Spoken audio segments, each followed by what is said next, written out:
Hi friends, welcome to model ideas. Your watching model ideas Rajender Bonla YouTube channel. యా మిత్రులారా, చాలామంది నన్ను పదే అడిగే ప్రశ్నలలో ఇంటర్మీడియట్ తర్వాత ముఖ్యంగా ఎంపీసీ విద్యార్థులకి ఉన్నటువంటి ఫ్యూచర్ ఏంటి, ఇంటర్ అయిపోయిన విద్యార్థులు, ఎంపీసీ అయిపోయిన విద్యార్థులు డిగ్రీలో ఏ గ్రూప్ చదవచ్చు, అందులో చాలా వాల్యూ ఉన్నటువంటి గ్రూపులు ఏంటి, ఇలాంటి ప్రశ్నలను ఎక్కువగా అడుగుతున్నారు. దీనికి సంబంధించి ఈ వీడియోలో నేను బీఎస్సీ స్టాటిస్టిక్స్ అంటే ఏంటి, ఈ స్టాటిస్టిక్స్తో ఫర్దర్ స్టడీస్ ఏంటి, దీంతో ఉన్న ఉద్యోగాలు ఏంటి, ప్రైవేట్ అండ్ గవర్నమెంట్ సెక్టర్లో ఉన్నటువంటి కంప్లీట్గా ఈ స్టాటిస్టిక్స్తో ఉన్న ఫ్యూచర్ ఏంటిది పూర్తిగా చెప్తాను. కాబట్టి ఓపికతో వినే ప్రయత్నం చేయండి. Okay, so let we can move on to this video. Yes, after completion of our intermediate, then most of the students they wanted to go to that BSc, and some students they want to go for engineering by writing the entrance examination of JEE కావచ్చు, లేకపోతే మన దగ్గర ఉన్నటువంటి ఎంసెట్ కావచ్చు. అయితే EAMCET entrance exam రాసి అందులో cream ఉన్న విద్యార్థులు ఇంజనీరింగ్ చేస్తే ఓకే. బట్ ఈ ఇంజనీరింగ్ అనేది ఎలా జరుగుతుంది చాలా సందర్భాలలో అంటే తల్లిదండ్రుల ఫోర్స్ వలనో, లేకపోతే మా ఇంట్లో ఇంజనీరింగ్ చదువుకున్న వాళ్ళు బాగా మంది ఉన్నారు, నువ్వు కూడా చదువు అని, ఇలా ఏదో ఒక రకంగా చాలా వరకు పిల్లలు ఇంజనీరింగ్లో వెళ్ళిపోయే వాళ్ళ సంఖ్య ఎక్కువగానే ఉంటుంది. మరి ఇంజనీరింగ్కి వెళ్ళిన వాళ్ళు నిజంగా ఇంజనీరింగ్లో ఉన్నటువంటి 4 సంవత్సరాలు ఉన్న కోర్సులన్నింటినీ పూర్తి చేయగలుగుతున్నారా, టాప్ ఇంజనీరింగ్ కాలేజీలో వీళ్ళకి సీటు రాగలుగుతున్నాయా, టాప్ బ్రాంచ్లో సీటు రాగలుగుతున్నాయా అంటే దీనికి మళ్ళీ మనం మైనస్లను చెప్పుకుంటాం. ఈవెన్ ఇంజనీరింగ్ పూర్తయిన విద్యార్థులు కూడా దే ఆర్ బ్యాక్లాగ్ విత్ 20-25 మనకు ఉన్న సబ్జెక్ట్లో 26-27 అయితే అందులో దాదాపుగా 10-12 బ్యాక్లాగ్ ఉండి ఏం చేయలేని పరిస్థితిలో ఉంటున్నారు. అలా కాకుండా మీకు కాంపిటేటివ్ ఎగ్జామ్ ప్రిపేర్ అవ్వాలి, లైఫ్లో ప్రభుత్వ ఉద్యోగం తొందరగా కావాలనుకునే వాళ్ళకి మీ కోరిక కనుకుంటే, లేదా బీఎస్సీలో మీరు స్టాటిస్టిక్స్ చేయాలనుకుంటే then you can come to the topic is that agriculture. సరే, బీఎస్సీ. ఈ బీఎస్సీలో వచ్చేసి అంటే మనకి డిగ్రీల విషయంలో చూసుకుంటే ముఖ్యంగా మనకి ఎంపీసీఎస్ ఆర్ ఎంఎస్సిఎస్ లేదా ఎంసీసీఎస్ లేదా ఎంఎస్టీసీఎస్ కామన్గా డిగ్రీలో అత్యంత ఎక్కువగా మన దగ్గర తెలంగాణ రాష్ట్రం, ఆంధ్రప్రదేశ్లో అవైలబుల్ ఉన్నటువంటి గ్రూపులు ఇవి. ఎవరికైతే ఇంటర్మీడియట్లో ఫిజిక్స్ ఎక్కువగా ఇంట్రెస్ట్ ఉంటుందో, if they wanted go for physics, దాని ఇంట్రెస్ట్ ఉన్న వాళ్ళు మ్యాథ్స్, ఫిజిక్స్, కంప్యూటర్ సైన్స్ తీసుకోవచ్చు. ఎవరైతే ఈ కెమిస్ట్రీ ఇంట్రెస్ట్ ఉంటుందో అలాంటి వాళ్ళు మ్యాథ్స్, కెమిస్ట్రీ, కంప్యూటర్ సైన్స్ తీసుకుంటారు. ఎవరికైతే ఫిజిక్స్ ఇబ్బంది ఉండి, కెమిస్ట్రీ కూడా ఇబ్బంది ఉండి, ఇంటర్లో వాళ్ళకి ఇంకా నాకు మ్యాథమెటిక్స్లో నేను వెళ్ళాలనుకున్నా లేదా స్టాటిస్టిక్స్ ఇంట్రెస్ట్ ఉన్న వాళ్ళు ఇటు రావచ్చు. Maths, statistics and computer. ఈ సంవత్సరం కొత్తగా దాదాపుగా ప్రతి డిగ్రీ కాలేజ్లో, కొన్ని సెలెక్టెడ్ డిగ్రీ కాలేజ్లో తెలంగాణ రాష్ట్రంలో ఉన్నటువంటి 6 యూనివర్సిటీలు, JNTU 7 యూనివర్సిటీలలో మనకు వచ్చేసి బీఎస్సీలో డేటా సైన్స్ కూడా మనకి ఇచ్చారు. సో బీఎస్సీ డేటా సైన్స్ అన్నారు. దీంట్లో ఏమేమి ఇచ్చారంటే మ్యాథమెటిక్స్ ఇచ్చారు, స్టాటిస్టిక్స్ ఇచ్చారు, నెక్స్ట్ డేటా సైన్స్ అని ఇచ్చారు. అంటే what is the difference between data science and computer science? So computer science అంటే డేటా సైన్స్ అంటే ఈరోజు అత్యంత ఎక్కువగా ఉద్యోగాలు క్రియేట్ చేస్తున్నటువంటి కోర్స్ ఇది. ఇంజనీరింగ్లో డిమాండ్ ఉన్న కోర్సు కాబట్టి even a BSc student is not less than or not compare చేస్తే ఇంజనీరింగ్తో సమానమైనటువంటి విద్యను అందించాలి. బీఎస్సీలోనే ఇతను కనుక 3 సంవత్సరాలు డేటా సైన్స్ నేర్చుకోగలిగితే అంటే ఈ కోర్సు పూర్తయిన తర్వాత ప్రైవేట్ సెక్టర్లో ఎక్కువగా ఉద్యోగాల స్కోప్ కొరకి మనకి డేటా సైన్స్ని తీసుకున్నారు. ఇప్పుడు డేటా సైన్స్ కూడా చాలా ఎక్కువగా డిమాండ్ ఉన్న కోర్సులు ఇదొకటి కాబట్టి బీఎస్సీలో ఈ కోర్సు వచ్చి చేరింది. కాబట్టి ఇప్పుడు కొత్తగా ఇంటర్మీడియట్ అయిపోయే సెకండ్ ఇయర్ అయిపోయిన వాళ్ళకైతే వీళ్ళకి చాలా స్కోప్ స్టాటిస్టిక్స్లో చూసుకున్నట్టయితే ఎంఎస్టీసీఎస్ మ్యాథ్స్, స్టాటిస్టిక్స్, కంప్యూటర్ సైన్స్ అనే చేయొచ్చు, మ్యాథ్స్, స్టాటిస్టిక్స్, డేటా సైన్స్ అనే చేయొచ్చు. అయితే మ్యాథ్స్, స్టాటిస్టిక్స్, డేటా సైన్స్ అనేది కంప్యూటర్ కంటే కొంచెం అడ్వాన్స్డ్గా ఉంటుంది. ఎందుకంటే దీంట్లో ఎక్కువగా ఇప్పుడు మనకు అవసరం ఉందంటే కోడింగ్ అత్యంత ముఖ్యమైనటువంటి వర్చువల్ కానివ్వండి, మనం చూస్తే రోజుకు ఒక సాఫ్ట్వేర్లు పుట్టుకొస్తున్నాయి, 100,000 యాప్స్ పుట్టుకొస్తున్నాయి. ఏ రకంగా చూసినప్పుడు C కానీ, C++ కానీ, అడ్వాన్స్డ్ జావా కానివ్వండి, ఆ తర్వాత అయితే పైథాన్ అత్యంత ఇంపార్టెంట్గా ఉన్న సబ్జెక్టులు. అంటే ఇలాంటివన్నీ కూడా ఇప్పుడు మనకి డేటా సైన్స్లో ఎక్కువగా ముందుకెళ్ళడానికి ఛాన్స్ ఉందన్నమాట. రైట్, ఒకవేళ 3 సంవత్సరాల కోర్సు ఇది పూర్తి చేస్తే రైట్, దెన్ ఫర్దర్ ఎలా వెళ్ళొచ్చు అంటే కెరీర్ పరంగా చూసుకుంటే మళ్ళీ మనం క్లాసెస్ దీని తర్వాత మనం చేయాల్సిన కోర్సెస్ కనుక చూసుకుంటే అంటే బీఎస్సీతోనే మనకు చాలా నెంబర్ ఆఫ్ ఉద్యోగ అవకాశాలు ఉంటాయి. ఎనీ డిగ్రీతో ఉండే జాబ్లు వీళ్ళకి అన్నీ ఉంటాయి, కానీ స్పెషల్గా ఓన్లీ స్టాటిస్టిక్స్కి ప్రత్యేక ఉద్యోగాలు ఉంటాయి. అయితే ఉద్యోగాల గురించి కాకుండా let we can go to that career. అంటే ఈ బీఎస్సీ విద్యార్థులకి బీఎస్సీలో ఉండేటువంటి స్టాటిస్టికల్ వరకు కెరీర్ పరంగా చూసుకుంటే then they can go to that after completion of there BSc statistics then they can go to MSc actuarial science. ఈ గ్రూప్ని చేయొచ్చు by writing an entrance examination. ఈ కాలేజ్ ఎక్కడైతే ఆఫర్ చేస్తాయో అది, లేకపోతే మళ్ళీ ఎంఎస్సీలో క్వాంటిటేటివ్ ఎకనామిక్స్. సో ఈరోజు ప్రపంచంలో అత్యంత డిమాండ్ ఉన్న కోర్సులలో ఎకనామిక్స్ కూడా ఒకటి, that we can know already that even అటు కామర్స్ స్టూడెంట్స్ కానివ్వండి, ఇటు బీఏలో ఉన్నటువంటి ఎకనామిక్స్ విద్యార్థులు, ఇటు స్టాటిస్టికల్ అందరూ కూడాను ఎకనామిక్ సర్వే ఆ బేస్లో ఉద్యోగ అవకాశాలు ఎక్కువగా ఉంటాయి కాబట్టి ఎకనామిక్ ఎవరైనా చేస్తుంటారు కాబట్టి ఇందులో ఎంఎస్సి క్వాంటిటేటివ్ ఎకనామిక్స్ కూడా చేసుకోవచ్చు. లేదంటే MLISc master of library sciences ఈ కోర్స్ కూడా దీనికి డిమాండ్ ఉండడం కోర్సే. Next MSc statistics general course చేయొచ్చు, BSc statistics, next MSc mathematics or MCA by writing and entrance examination that is call ICET entrance exam రాసి ఎంసీకి వెళ్ళొచ్చు. లేదంటే ఎంఎస్సి ఇన్ ఎస్క్యూఎల్, ఇది కొన్ని యూనివర్సిటీలో మాత్రం అవకాశం ఉందండి. ఇవి మనం చేసుకోవచ్చు. ఇది కాకుండా కామన్గా ఉండే courses MSW, MSc psychology and next MA English, ఆ తర్వాత వచ్చేసి ఎంసీజే, ఇలాంటి కామన్ కోర్సులు ఎవరైనా చేసుకోవచ్చు. ఇవి వీళ్ళకి నెక్స్ట్ ఫ్యూచర్లో ఉండేటువంటి కోర్సెస్, రైట్. ఇది కాకుండా then whenever after completion of there BSc statistics కానివ్వండి లేదా ఈ కోర్సులు ఏదైనా పూర్తి చేసిన తర్వాత if they wanted to go for jobs, ఉద్యోగాల పరంగా చూసుకుంటే స్టాటిస్టిక్స్ వాళ్ళకి స్పెషల్గా డిజైన్ చేయబడిన ఉద్యోగాలు చాలా ఉన్నాయి. But whenever we see that న్యూస్లో వస్తుంటుంది, అంటే బడ్జెట్ సమావేశాలు జరుగుతున్నాయి, బడ్జెట్ కేటాయింపులు. ఈ బడ్జెట్ సమావేశాలు అనే దానికి బడ్జెట్ కేటాయింపులు ఎవరు చేస్తారు? ఏ రాష్ట్రంలో అయినా కానీ దేశంలో అయినా కానీ కరెన్సీ ఎంత బయటకు వెళ్ళాలి, కరెన్సీ ఎంత ప్రింట్ చేయాలి. ఇప్పుడు ఆర్బీఐ చూసుకుంటే కానీ ఆర్బీఐలో ఉండేటువంటి ఉద్యోగులలో ఎక్కువ శాతం కూడా స్టాటిస్టిక్స్ వాళ్ళే ఉంటారు.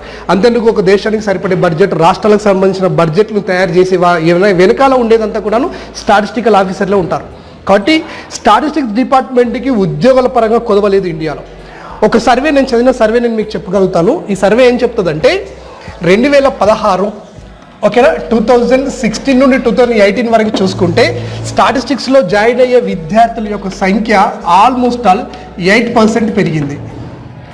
ఇది 2026 సంవత్సరానికి 36% పెరుగుతుందని ఒక అంచనా ఉంది.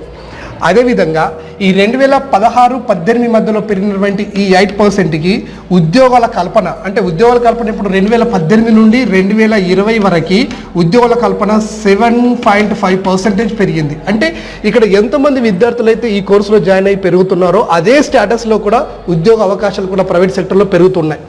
ఈ సర్వేను మనకు చెప్తుంది రాబోయే రోజుల్లో స్టాటిస్టిక్స్ వాళ్ళకి ఎక్కువ డిమాండ్ ఉన్నది అని మనకు తెలిసిపోతుంది. 2026 వరకల్లా ఇప్పుడున్న విద్యార్థులు చూసుకుంటే 36% కనుక ఇంక్రిమెంట్ అయితే, అదే స్థాయిలో ఉద్యోగాల కల్పన ప్రైవేట్ సెక్టర్లో అయితే కనుక ఈ కోర్సు చేసిన వాళ్ళకి మంచి భవిష్యత్తు ఉందని మనం ఖచ్చితంగా చెప్పొచ్చు.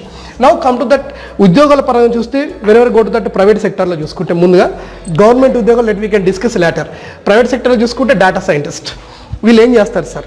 మామూలుగా సాఫ్ట్వేర్ కంపెనీలలో అత్యంత ఎక్కువ ఉద్యోగాల కల్పనలో సైంటిస్టులు, ముఖ్యంగా డేటా అనాలిసిస్ చేసేవాళ్ళు. సో డేటా సైంటిస్టులుగా వీళ్ళని తీసుకుంటారు, డేటా ఎనలిటిస్ట్గా తీసుకుంటారు. నెక్స్ట్ బిజినెస్ ఎనాలిటిస్ట్, అబ్సల్యూట్లీ పెద్ద పెద్ద కంపెనీలకి ఇది కంపల్సరీ అవసరం ఉంటుంది. వాళ్ళు చేసే బిజినెస్కి కానివ్వండి, ఏ విధంగా ఎనాలిసిస్ చేయాలి, మార్కెటింగ్ ట్రెండ్స్ ఎలా ఉన్నాయి, ఎక్కడ ఏ విధంగా పోతుంది, అంటే ఒక రకంగా మనకు చూస్తే ఊహించి బిజినెస్ చేయడం అనేది ప్రాబబిలిటీ చాలా ఉపయోగపడుతుంది. ఎందుకంటే probability one of the topic in that statistics. Next software ఇంజనీర్లు గాను, senior software, junior software engineer స్థిరపడడానికి ఛాన్స్ ఉంది. Next statistical officers, almost all private కంపెనీలో ఎక్కువగా ఉండేటువంటి ఉద్యోగులు ఇదొకటి. నెక్స్ట్ లీడ్ డేటా సైంటిస్టులుగా, so data scientist and lead data సైంటిస్టులుగా. నెక్స్ట్ ఫినాన్షియల్ సర్వీస్ ఆఫీసర్గా, ఫినాన్షియల్ అకౌంటెంట్గా, ఆర్ ఇక్కడ మంచి financial services, financial accountant. Next ఇప్పుడు బ్రోకరేజ్ ఏదైతే ఉంటుందో, బ్రోకరేజ్ డిపార్ట్మెంట్ ఇండస్ట్రీ, బ్రోకరేజ్ ఇండస్ట్రీలో బ్రూకింగ్ ఇండస్ట్రీస్ అంటారు, అందులో ఆఫీసర్లుగా వీళ్ళు ఉంటారు. వ్యూహాలు స్ట్రాటజీ చేసేటువంటి ఆఫీసర్లుగా కూడా స్టాటిస్టికల్గా అవకాశం ఉంది. నెక్స్ట్ క్రెడిట్ కంట్రోల్ ఎగ్జిక్యూటివ్, అది ఆల్మోస్ట్ ఇప్పుడు మనం చూస్తే ఆర్బీఐలో ఈ ఉద్యోగుల సంఖ్య ఎక్కువగానే ఉంటుంది. ఓకేనా. అలాగే ప్రముఖ ప్రైవేట్ కంపెనీలలో ముఖ్యంగా బ్యాంకింగ్ సెక్టర్లో ఉన్నటువంటి ఏ కంపెనీ అయినా, అంటే ఇప్పుడు హెచ్డిఎఫ్సి కానివ్వండి, యాక్సిస్ బ్యాంక్ లాంటి ఇలాంటి ప్రైవేట్ కంపెనీలు ఏవైతే ఉన్నాయో వీటన్నిటిలో కూడా ఈ ఉద్యోగాలకు అవకాశాలు ఎక్కువగా ఉంటాయి స్టాటిస్టికల్ డిపార్ట్మెంట్ వాళ్ళకి. So that it is better అన్నమాట. ఈ కోర్సును కనుక చేసి సబ్జెక్ట్ ఉన్న వాళ్ళకి నేను చెప్పేది. మళ్ళీ ఏదో టైంపాస్ చదువుతాం, డిగ్రీలో అయిపోతుంది, క్వశ్చన్ టు ఆన్సర్ గట్టెక్కిస్తాం, ఇవన్నీ ఉద్యోగాలు అంటే ఎవరికి రావు. మనం చదవాల్సినటువంటి విధానం చదివే దానిపైన ఆధారపడి ఉంటాం. ఇవన్నీ మనం చూస్తుంటే ఓ ప్రైవేట్ సెక్టర్కి. Then let we can move on to that government sector. Government సెక్టర్లో మనకు ఉద్యోగాలు ఏముంటాయి? ముఖ్యంగా గవర్నమెంట్ సెక్టర్లో అత్యంత విలువైనటువంటి భారతదేశంలో ఒక పెద్ద ఉద్యోగం ఏదైనా ఉన్నదంటే ఆ ఉద్యోగం పేరు collector. That is nothing but collector ఉద్యోగం రాయాలంటే మనం ఏం రాయాలి? యూపీఎస్సీ రాయాలి. ఈ యూపీఎస్సీలో ఉండేటువంటి ఎగ్జామ్లలో సివిల్స్ ఒకటి. ఓకే. నా ఈ సివిల్స్లో అందరికీ తెలిసింది ఐఏఎస్, నెక్స్ట్ ఐపీఎస్, దీంతో పాటు ఐఆర్ఎస్ కూడా ఉంది కదా. నేను ఆల్రెడీ దీనిపైన ఒక వీడియో చేసిన. సివిల్ సర్వీసెస్లో ఎన్ని ఉద్యోగాలు ఉన్నాయి, ఏ కేటగిరీలో ఉంటాయి, వీటిని ఎలా మనం క్రాక్ చేయాలి, వీటి సిలబస్ ఏంటిది, ఏ రకంగా వీటికి ప్రిపేర్ అవుతారు, ఇవన్నీ ఆల్రెడీ ఉందని మీరు కావాలంటే చూసుకోవచ్చు. నా ఐఆర్ఎస్తో పాటు ఇండియన్ స్టాటిస్టికల్ సర్వీస్ అనే ఒక స్పెషల్ ఆ ఉద్యోగమే ఈ స్టాటిస్టిక్స్ డిపార్ట్మెంట్ కొరకు క్రియేట్ చేయబడింది. అంటే వీళ్ళు దీనికి ఎలిజిబుల్ అంటే లేదండి, ఎవరైనా సరే ఈవెన్ BA చదివిన వాళ్ళైనా సరే ఇక్కడ ఉన్న అన్ని ఉద్యోగాలకి ఎలిజిబులే. కాకపోతే వాళ్ళ డిగ్రీ ఉన్నటువంటి ఆప్షన్స్ను బట్టి వాళ్ళకి కొన్ని ఉద్యోగాలకు స్పెషల్ ఎలిజిబిలిటీ అనేది ఉంటుంది. ఇప్పుడు ఫర్ ఎగ్జాంపుల్ IPS అనేది ఎవరైనా రాసుకున్నారు, కానీ ఇండియన్ రెవెన్యూ సర్వీస్ అనేది వీళ్ళు అంటే ఇండియన్ రెవెన్యూ సర్వీస్ రాయాలి అంటే కూడా ఖచ్చితంగా వీళ్ళకి స్టాటిస్టిక్స్ అడిగాను అనుకోండి, అప్పుడు వీళ్ళు ఎలిజిబుల్ అవుతారు. ఇండియన్ స్టాటిస్టికల్ సర్వీస్ అనేది డిగ్రీలో స్టాటిస్టిక్స్ అనేది ఆప్షన్ ఉన్న వాళ్ళని రాసుకోమని అనుకోండి, అప్పుడు దీస్ పీపుల్ ఆర్ ఎలిజిబుల్. అంటే స్పెషల్ ఒక పోస్ట్ ఉంది. వీళ్ళు ఏం చేస్తారు సార్, ఇప్పుడు ఫినాన్స్ మినిస్ట్రీ ఇండియాలో ఏదైతే ఉందో ఆ ఫినాన్స్ మినిస్ట్రీని కంప్లీట్గా అంటే Indian finance minister Nirmala Sitharaman ఎవరైతే మనకు బడ్జెట్ ప్రవేశపెడుతున్నారో ఇట్లాంటి మినిస్టర్లకి అవసరం ఉన్నటువంటి డేటా కంప్లీట్గా అందించేటువంటి దాంట్లో వీళ్ళు తీసుకుంటారు. తర్వాత బడ్జెట్ కేటాయింపులలో కూడా వీళ్ళు ఉంటారు. అంటే నిజం చెప్పాలంటే ఒక స్టాటిస్టికల్ డిపార్ట్మెంట్ పోయినటువంటి రంగం లేదని చెప్పొచ్చు. ఎందుకంటే ఫర్ ఎగ్జాంపుల్ ఇప్పుడు ఒక డాక్టర్ ఎక్కడ పనిచేస్తాడో హాస్పిటల్లో పనిచేస్తాడు, తన వృత్తి హాస్పిటల్ డాక్టర్లు, కానీ స్టాటిస్టికల్ డిపార్ట్మెంట్ ఇప్పుడు ఇంజనీరింగ్ డిపార్ట్మెంట్లో పనిచేస్తాడు, ఇంకా ఒక పశు వైద్యాధికారి ఆ లెవెల్లో పనిచేస్తాడు. కానీ అన్ని డిపార్ట్మెంట్తో అటాచ్ చేసి వాళ్ళకి అన్ని రకాల కేటాయింపులు చేసేది మొత్తం స్టాటిస్టికల్ ఆఫీసర్. అందుకే వీళ్ళకి ఉద్యోగ అవకాశాల కల్పన ఎక్కువగా ఉంటుంది. సో సివిల్ సర్వీసెస్లో IRSలో అంటే మనకి మామూలుగా ఈ రూట్లో వెళ్ళిపోతే కనుక సివిల్ సర్వీసెస్లో ఇండియన్ స్టాటిస్టికల్ సర్వీసెస్ ఒక స్పెషల్ ఉద్యోగం ఉన్నది. ఆ తర్వాత RRBలో రైల్వే రిక్రూట్మెంట్ బోర్డు, ఎక్కడైతే ఈ ఫినాన్షియల్ సెక్టర్స్ వీళ్ళ చేతులకు వస్తుంటాయో ఇక్కడ కూడా మళ్ళీ రైల్వే బడ్జెట్ పెట్టాల్సిన అవసరం ఉంటుంది. కాబట్టి వచ్చేటి ఎంత పోయేటివి ఎంత చూసుకోవడానికి వ్యూహాలు వేయడానికి దీంట్లో ఉంటారు. స్టాఫ్ సెలక్షన్ కమిషన్ SSCలో మనకు తెలుసు, స్టాఫ్ సెలక్షన్ కమిషన్లో ఏ టైంలో తీసుకున్నా కానీ ఆల్మోస్ట్ ఆల్ స్టాటిస్టిక్స్ డిపార్ట్మెంట్ వాళ్ళకి ఉద్యోగ అవకాశాలు ఎక్కువగా ఉంటుంది. Next JAO junior accountants officers, ఇది రాష్ట్రాల్లో ఎక్కువగా ఉంటాయి, సెంట్రల్లో కూడా SSCలో కూడా ఇది ఉన్నది. అయితే ఇక ఇది మన రూరల్ డెవలప్మెంట్లో కూడా MHRDలో కూడా ఈ ఉద్యోగాల అవకాశాలు ఎక్కువగానే ఉంటాయి. ఓకే, ఇక నెక్స్ట్ వచ్చేసి దీంట్లో ఈ JAO ఉద్యోగాలు మన దగ్గర చూసుకుంటే ఎలక్ట్రిసిటీ డిపార్ట్మెంట్, నార్థన్ పవర్ కానీ సౌతర్న్ పవర్ డిస్ట్రిబ్యూషన్లో కానీ వీటి అవకాశాలు ఎక్కువగా ఉంటాయి.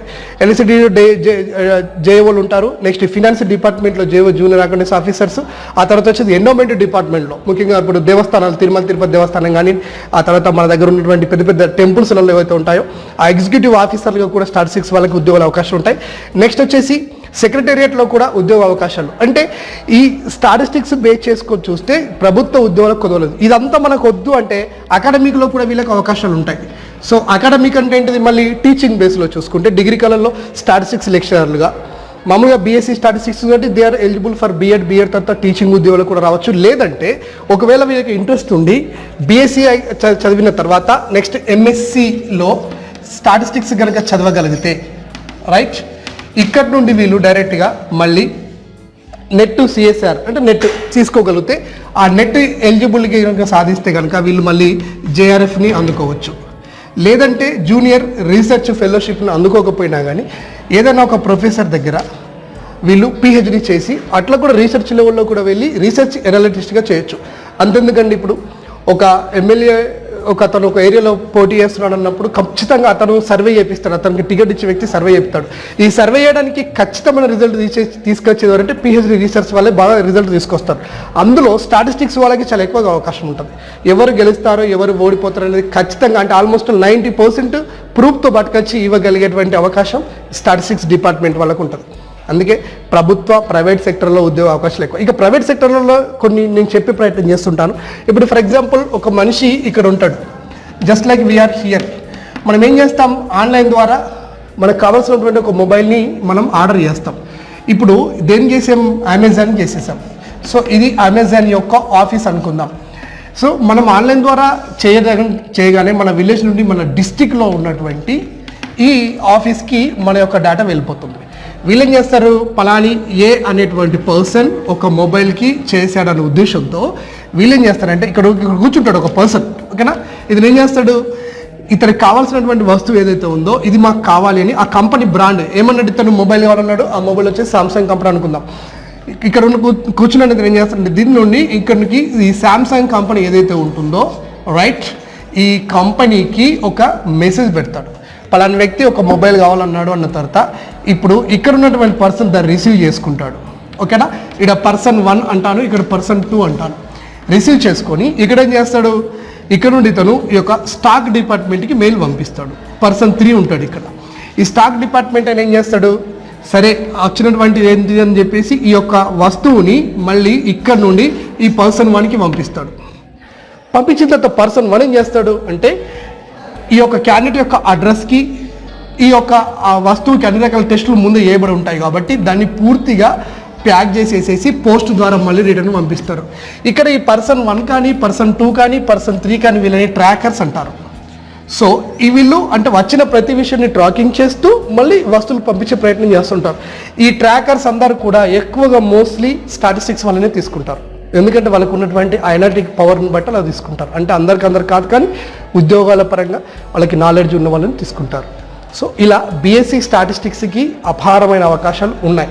అయితే ప్రైవేట్ సెక్టర్లోకి మనం వెళ్ళాలంటే మనల్ని ఏం చూస్తారు? ఇప్పుడు బీఎస్సీలో ఈ కోర్సు తీసుకున్నాం, అయిపోయింది. ప్రైవేట్ సెక్టర్కి మనం ఒక రిలయన్స్ కంపెనీకో అమెజాన్ కంపెనీకో లేకపోతే ఇంకా మనకు ఉండేటువంటి సాఫ్ట్వేర్ సెక్టర్లో వీళ్ళకి వెళ్ళాల్సి వస్తే మనకి ఏం చేస్తారంటే ప్రైవేట్ సెక్టర్లో ఏదే కానీ ముందు మనం ఉద్యోగానికి వెళ్ళినప్పుడు ఫస్ట్ ఒక టెస్ట్ కండక్ట్ చేస్తారు.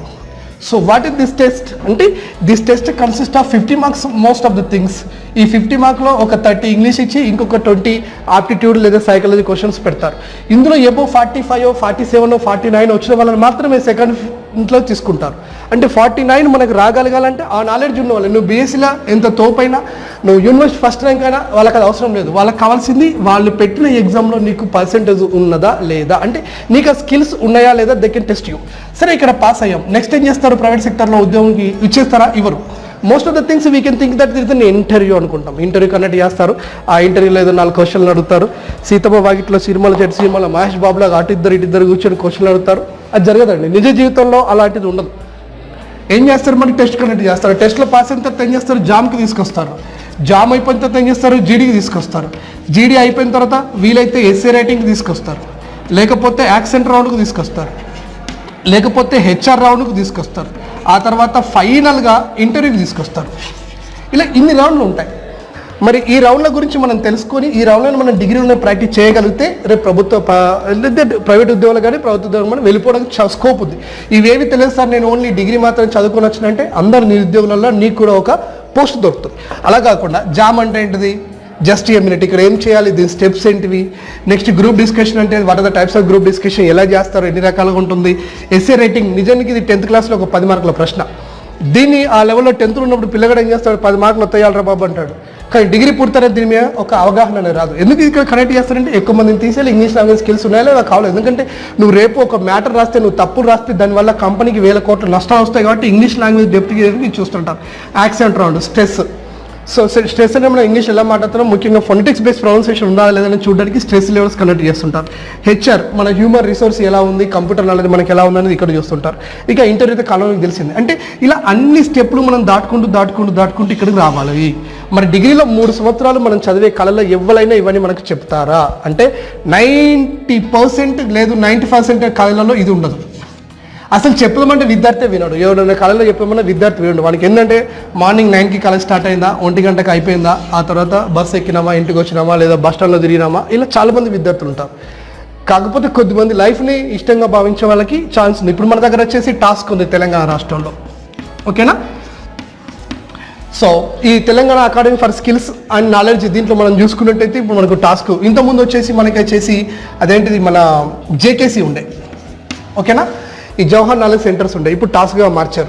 ఇవి ఏం చేస్తున్నాయి? ఈ టాస్క్ కానీ, జేకేసీలు కానీ, ఇప్పుడు పిఎంకేవై కానీ, పిఎంకేకే కానీ, ఇవన్నీ మనకి ఏం చేస్తున్నాయంటే డిగ్రీ చదువుతున్న విద్యార్థికి తను చదివే కాలేజీలోనే కొన్ని ఆన్లైన్ కోర్సులు కండక్ట్ చేసి, కొన్ని ఆఫ్లైన్ కండక్ట్ చేసి, అక్కడ అకాడమిక్తో పాటు వీటిని ఎలా చూడాలి అని చెప్పేసి మనం చేస్తుంటారు. నిజానికి ఒక 90% స్టాటిస్టిక్స్లో ఉన్నవాడు, 90కి కాదు 100కి 100 మ్యాథమెటిక్స్లో క్లెవర్ ఉన్న విద్యార్థి కూడా ఈరోజు జామ్ సెషన్ కరెక్ట్గా చేయలేకపోవచ్చు. 3 సంవత్సరాలలో ఈ సబ్జెక్టు మనకు డిగ్రీలో అక్కడనో ఇంగ్లీష్లో తగిలినా మీతో ఎక్కడ తెలియదు. టెస్ట్ జామ్ అంటే English, group discussion English, essay writing English, accent English, HR English and computer interview English and other knowledge. అంటే ఈ లెవెల్లో మనకు ఉంటుంది. కాబట్టి మీరు జాయిన్ అయ్యే కాలంలో మీకు ఇంగ్లీష్ లెక్చర్ మంచి వ్యక్తి దొరికి మీరు కరెక్ట్గా అనాలిసిస్ చేయగలిగితే, మీ బీఎస్సీ డిగ్రీతో పాటు ఇవి నేర్చుకోగలిగితే ఖచ్చితంగా ఉద్యోగం డిగ్రీతోనే సాధించవచ్చు. ఒకవేళ వీటిలో మనకు స్కిల్ లేవంటే యూనివర్సిటీ ఫస్ట్ వచ్చినా, గోల్డ్ మెడల్ వచ్చినా అది మెడల్ వేసుకుంటూ పనిచేస్తుంది తప్ప కంపెనీలకు ఉద్యోగులు కూడా పనిచేయదు. కాబట్టి మనం మేకప్ టు ప్యాకప్, రెజ్యూమే తయారు చేసే దగ్గర నుండి మొదలు పెడితే ఇంటర్వ్యూ స్కిల్ వరకు మనం పూర్తి అనేది డిగ్రీలో నేర్చుకొని పెట్టుకోవాలి. డిగ్రీలో వీలు కాదు అనేది ఉండకూడదు, అది తెచ్చుకోవాలి మనం. అట్లా కనుక ఉండదంటే ఇక మనకు ఎక్కడ కూడా కొదవ ఉండదు, ఉద్యోగాల పరంగా మనం వెయిట్ చేయాల్సిన అవసరం ఉండదు. ఏం చేస్తున్నారో నాయన అంటే ఐఎమ్ సర్చింగ్ ఫర్ జాబ్ అని చెప్పాల్సిన అవసరం ఉండదు. మొన్నటికి మొన్న నాకు తెలిసిన నేను ప్రస్తుతం ఒక 2 డిగ్రీ కాలేజీలలో కూడా క్లాస్ చెప్తున్నాను. అంటే ఈ ఒక ఇంటర్వ్యూకి సెలెక్ట్ అయ్యారు. Degree first year 3rd year పిల్లలు ఎవరైతే ఉన్నారో ఇన్ఫోసిస్ కంపెనీకి సెలెక్ట్ అయ్యారు. తెలంగాణ రాష్ట్ర వ్యాప్తంగా దాదాపు అంటే 15,000 20,000 మంది ఎగ్జామ్ రాస్తే అందులో కేవలం 212 మంది మాత్రం సెలెక్ట్ అయ్యారండి. ఇందులో ఈ 212 మందిలో నేను వెళ్తున్న కాలేజీలో 11 మంది సెలెక్ట్ అయ్యారు. అంటే ఆ లెవెల్ స్టాండర్డ్స్ ఉన్నాయి. వాళ్ళ పిల్లలు కూడా నేను చూస్తే అందరికీ ఇంటర్మీడియట్లో 985 970 అంటే 950 ఎబోవ్ ఉన్న వాళ్ళు ఉన్నారు. ఒక 2-3 కిందకు ఉన్నారు. అంటే ఈవెన్ 720 ఉన్నటువంటి పిల్లలు కూడా 2 ఉన్నారు. కానీ వాళ్ళకి స్కిల్స్లో కొదవలేదు. ఇక్కడ మ్యాథ్స్ లేదు, ఫిజిక్స్ లేదు, కెమిస్ట్రీ లేదు, ఏమీ లేదు. ఉన్నది ఒకటి ఏంటంటే కమ్యూనికేషన్ స్కిల్స్ క్లాసెస్ మనకి ఎక్కువగా జరగాలి. ఈ స్కోప్ మనం నేర్చుకోగలిగితే ఇక భవిష్యత్తులో మీరు ఏ గ్రూప్ చదివినా కానీ మనం నేర్చుకోగలిగితే అవకాశాలు ఎక్కువగా ఉంటాయి. కాబట్టి బీఎస్సీ స్టాటిస్టిక్స్లో జాయిన్ అవ్వగానే నాకు ఉద్యోగం వస్తుంది అనేటువంటి ఊహలలో బతికే కంటే ముందు ఇలాంటి చదువుకుంటూ వెళ్తుంటే it is a good opportunity for them. And as well as if you want to prepare for government jobs, it is a good time to you that whenever you join in a degree college, then your classes, most of the things క్లాసులకి morning 9 నుండి మొదలు పెడితే evening 5 దాకా degree కాలేజీలు ఉండవు. అంత syllabus డిగ్రీలో ఉండదు. అంటే తక్కువ కాకుండా ఎక్కువ స్పీడ్గా చెప్తారు కాబట్టి మనకి 1 o'clock వరకు సరిపోతుంది, లేదు 2 వరకు సరిపోతుంది. అంతకంటే కోసం ఓన్లీ 3rd ఇయర్లో మాత్రం డబల్ పేపర్స్ అవుతాయి కాబట్టి మనకి టైం ఎక్కువ ఉంటుంది. కానీ ఫస్ట్ అండ్ సెకండ్ ఇయర్ అన్ని సింగిల్ పేపర్లే కాబట్టి మనకి 1 వరకు సరిపోతుంది. అంటే 1 నుండి 1:30 వరకు మనం అన్నం తినేసేసి 1:30 2కు అదే కాలంలో అదే లైబ్రరీలో కూర్చొని 5 వరకు రోజు మనం చదువుకోగలిగితే ఇక మనకు ఉద్యోగాలు మన సొంతమే. లేదు ఈ రకంగా నేను చదవాలంటే కాంపిటేటివ్ ఎగ్జామ్ నువ్వు ప్రిపేర్ అయితే Group 1 కానీ Group 2 కానీ అనేది తీసుకుంటే మన దగ్గర అయితే అంటే ప్రభుత్వ ఉద్యోగం అంటే మనకి 3 సబ్జెక్టుల్లో గ్రిప్ ఉండాలి. అది చిన్నప్పటి నుండి. 1 number 1 English, number 2 reasoning, arithmetic and mental ability, అంటే దీంట్లో క్లరికల్ యాప్టిట్యూడ్ అవన్నీ వస్తాయి. తర్వాత ఇంకోటి వచ్చేసి జనరల్ స్టడీస్. ఇవి 3 పుస్తకాలు. అంటే జనరల్ స్టడీస్కి వచ్చేసి మనం ఇంటర్మీడియట్ చదువుతూనే ఇంటర్మీడియట్ ఫస్ట్ ఇయర్ సెకండ్ ఇయర్లో చదువుతున్నప్పుడు 6th నుండి 10th వరకు మరొకసారి పుస్తకాలు చదువుకొని నోట్స్ తయారు చేసుకొని పెట్టుకోవడం. వెన్ యూఆర్ డిగ్రీలో ఉన్నప్పుడు అప్ టు 10th క్లాస్ ఉన్న పుస్తకాలు మొత్తం చదువుకొని పక్కకు పెట్టేసేసి మొత్తం అంటే హిందీ, ఇంగ్లీషు, ఇవి మ్యాథమెటిక్స్ లాంటి అవసరం లేకపోయినా సైన్స్, సోషల్ పుస్తకాలు డెప్త్గా చదువుకొని నోట్స్ రాసుకొని పక్కకు పెట్టుకొని whenever we come to the డిగ్రీకి రాగానే ఆ తర్వాత ఎన్సీఆర్టీ బుక్స్ మనకు కోటిలో దొరుకుతాయి. ఆ బుక్స్ తెచ్చుకొని వాటిని కూడా ఒకసారి అప్ టు చదువుకోవడం, విజేత కాంపిటీషన్ లాంటి మ్యాగజైన్స్ రెగ్యులర్గా చదవడం.